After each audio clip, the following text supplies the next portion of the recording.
الرحمن الرحیم۔ حضرت بلال حبشی رضی اللہ عنہ کا اسلام اور مصائب۔ حضرت بلال حبشی رضی اللہ عنہ مشہور صحابی ہیں جو مسجد نبوی کے ہمیشہ مؤذن رہے۔ حضور شروع میں ایک کافر کے غلام تھے، اسلام لے آئے، جس کی وجہ سے طرح طرح کی تکلیفیں دیے جاتے تھے۔ امیہ بن خلف جو مسلمانوں کا سخت دشمن تھا، ان کو سخت گرمی میں دوپہر کے وقت تپتے ہوئے ریت پر سیدھا لٹا کر ان کے سینے پر پتھر کی چٹان رکھ دیتا تھا تاکہ وہ حرکت نہ کر سکیں، اور کہتا تھا کہ یہ اس حال میں مر جائے اور زندگی چاہے تو اسلام سے ہٹ جائے، مگر وہ اس حالت میں بھی احد احد کہتے تھے، یعنی معبود ایک ہی ہے۔ رات کو زنجیروں میں باندھ کر کوڑے لگائے جاتے اور اگلے دن ان زخموں کو گرم زمین پر ڈال کر اور زیادہ زخمی کیا جاتا تاکہ بے قرار ہو کر اسلام سے پھر جاویں یا تڑپ تڑپ کر مر جائیں۔ عذاب دینے والے اکتا جاتے، کبھی ابو جہل کا نمبر آتا، کبھی امیہ بن خلف کا، کبھی اوروں کا، اور ہر شخص اس کی کوشش کرتا کہ تکلیف دینے میں زور ختم کر دے۔ حضرت ابوبکر صدیق رضی اللہ عنہ نے اس حالت میں دیکھا تو ان کو خرید کر آزاد فرما دیا۔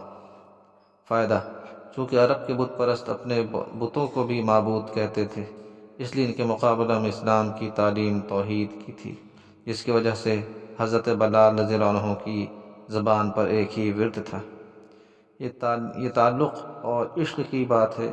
ہم جھوٹی محبتوں میں دیکھتے ہیں کہ اس سے محبت ہو جاتی ہے، اس کا نام لینے میں لطف آتا ہے، بے فائدہ اس کو رٹا جاتا ہے، تو اللہ کی محبت کا کیا کہنا، جو دین اور دنیا میں دونوں جگہ کام آنے والی ہے۔ یہی وجہ ہے کہ حضرت بلال رضی اللہ عنہ کو ہر طرح سے ستایا جاتا تھا، سخت سے سخت تکلیف پہنچائی جاتی تھی۔ مکہ کے لڑکوں کے حوالے کر دیا جاتا کہ ان کو گلی کوچوں میں چکر دیتے پھرے، اور یہ تھے کہ ایک ہی ایک ہے کی رٹ لگاتے تھے۔ اس کا یہ صلہ ملا کہ پھر حضور اقدس صلی اللہ علیہ وسلم کے دربار میں مؤذن بنے، اور سفر حضر میں ہمیشہ اذان کی خدمت ان کے سپرد ہوتی۔ حضور اقدس صلی اللہ علیہ وسلم کے وصال کے بعد مدینہ طیبہ میں رہنا اور حضور صلی اللہ علیہ وسلم کی جگہ کو خالی دیکھنا مشکل ہو گیا، اس لیے ارادہ کیا کہ اپنی زندگی کے جتنے دن ہیں جہاد میں گزار دوں، اس لیے جہاد میں شرکت کی نیت سے چل دیے۔ ایک عرصہ تک مدینہ منورہ لوٹ کر نہیں آئے۔ ایک مرتبہ حضور صلی اللہ علیہ وسلم کی خواب میں زیارت کی۔ حضور اقدس صلی اللہ علیہ وسلم نے فرمایا، بلال کیا ظلم ہے، ہمارے پاس کبھی نہیں آتے؟ تو آنکھ کھلنے پر مدینہ طیبہ حاضر ہوئے۔ حضرت حسن اور حسین رضی اللہ عنہ نے اذان کی فرمائش کی کہ لاڈلوں کی درخواست ایسی نہیں تھی کہ انکار کی گنجائش ہوتی۔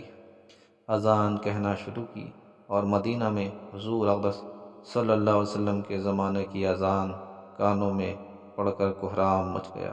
عورتیں تک روتی ہوئی گھر سے نکل پڑیں۔ چند روز قیام کے بعد واپس ہوئے اور 20 سن کے قریب دمشق میں وصال ہوا۔ اللہ تعالی ہم لوگوں کے آنے سے زیادہ عمل کی توفیق